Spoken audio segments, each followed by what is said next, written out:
ગુજરાત રાજ્યમાં કાયદો અને વ્યવસ્થા જળવાઈ રહે તે માટે અસામાજિક તત્વો તેમજ ગુંડા તત્વો સામે તાત્કાલિક ધોરણે કાર્યવાહી કરવાના ગુજરાત રાજ્યના નિયમ આધારે દાહોદ જિલ્લા પોલીસ દ્વારા અત્યાર સુધીમાં 325 જેટલા અસામાજિક તત્વોની લિસ્ટ બનાવી દેવામાં આવી છે, જેમાં અંદાજે 40થી વધુ ઇસમોની ધરપકડ પણ કરી દેવામાં આવી છે। આગામી દિવસોમાં પણ આવા અસામાજિક તત્વોને ઝડપી પાડી જેલના સળિયાની પાછળ ધકેલી દેવાની કાર્યવાહી દાહોદ જિલ્લા પોલીસ દ્વારા ચાલુ રાખવામાં આવનાર હોવાનું જાણવા મળી રહ્યું છે। રાજ્યમાં કાયદો અને વ્યવસ્થાની સ્થિતિ વધુ સુદૃઢ બનાવવા તેમજ અસામાજિક ગુંડા તત્વો પર કડકમાં કડક કાર્યવાહી કરી તેમની પર સદર અંકુશ મેળવવાના ઉદ્દેશ્ય સાથે રાજ્યના મુખ્યમંત્રીના દિશા નિર્દેશ હેઠળ અને ગૃહ રાજ્યમંત્રીના માર્ગદર્શનમાં રાજ્યના પોલીસ વડાએ તમામ પોલીસ કમિશનર, રેન્જ વડા અને પોલીસ અધિક્ષક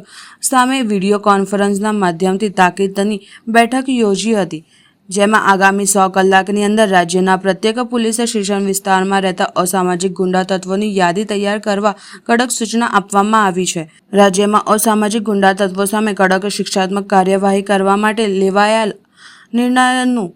તાત્કાલિક અમલીકરણ કરવા આદેશ કરવામાં આવેલ છે। આ સામાજિક તત્વોની યાદીમાં કેટલાક તત્વોની સમાવેશ કરવામાં આવે તે પણ સ્પષ્ટતા કરવામાં આવી છે। વારંવાર શરીર સંબંધિત ગુનાઓમાં સંકળાયેલ વ્યક્તિઓ, ધાક ધમકી આપનાર ગુનાઓમાં સંકળાયેલ વ્યક્તિઓ, મિલકત સામે ગુનાઓમાં આચરનાર, પ્રોહિબિશન અને જુગારનો ગેરકાયદેસર ધંધો કરનાર તત્વો, ખનીજ ચોરી જેવા ગુનાઓમાં સંકળાયેલ અને અન્ય અસામાજિક કૃત્યો દ્વારા જનતામાં ભય ફેલાવનાર વ્યક્તિઓ આ યાદીમાં સમાવેશ કરવામાં આવેલ છે। રાજ્યના પોલીસ વડા વિકાસ સહાયના યાદી તૈયાર થયા બાદ સ્થાનિક વહીવટતંત્ર સામે સંકલન કરી કેવા પ્રકારની કડક કાર્યવાહી કરવાની રહેશે તે અંગે સ્પષ્ટતાપૂર્વક સૂચનાઓ આપી દેવામાં આવી છે, જેમાં આ તત્વોને ગેરકાયદેસર બાંધકામ કરેલું હોય તો તેવા બાંધકામને દૂર કરવા સ્થાનિક સંસ્થાઓ સાથે સંકલન કરી જરૂરી કાર્યવાહી કરવા, સરકારી જમીન ઉપર દબાણ કરેલું હોય તો કાયદેસરની કાર્યવાહી કરવા, ગેરકાયદેસરની વીજ કનેક્શન ધ્યાને આવે તો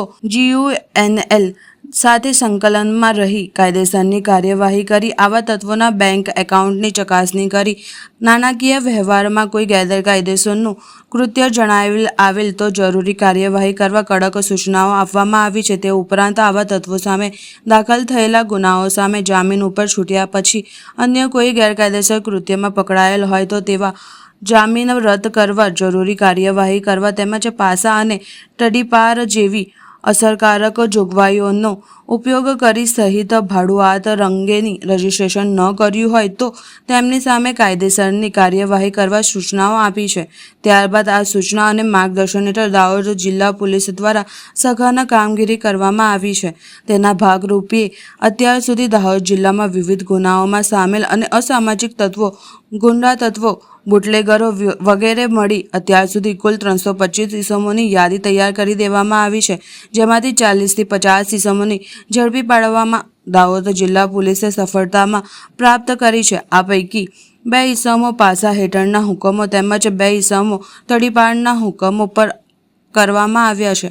દાહોદ જિલ્લામાં આવા અસામાજિક તેમજ ગુંડા તત્વો સામે દાહોદ જિલ્લા પોલીસની કડકમાં કડક કાર્યવાહીને પગલે દાહોદ જિલ્લાના અસામાજિક તેમજ ગુંડા તત્વોમાં એક પ્રકારનો ફટકાર ફેંકવા જવા પામ્યો છે। આજરોજ દાહોદ જિલ્લાના AB રૂરલ પોલીસ સ્ટેશનના કે જેણે 2 કરતાં વધારે ગુના કર્યા હોય, પ્રોહિબિશન એવાના પ્રવૃત્તિ કરતા હોય કે અન્ય અસામાજિક પ્રવૃત્તિમાં સંડોવાયેલા હોય એ તમામ લોકોને પોલીસ હેડક્વાર્ટર ખાતે બોલાવી તેમની પ્રવૃત્તિ હાલમાં શું કરી રહ્યા છે, એમની લેટેસ્ટ વ્યવસાયની માહિતી, એમનો ઇતિહાસ, એમના થકી કોઈ લોકોને ભય શકે કેમ એ તમામ બાબતે ડિટેલ પૂછતાછ સમજ કરવામાં આવી છે। કોઈ કાયદાનો ભવિષ્યમાં ભંગ ના કરે એ માટે સૂચિત કરવામાં આવ્યા છે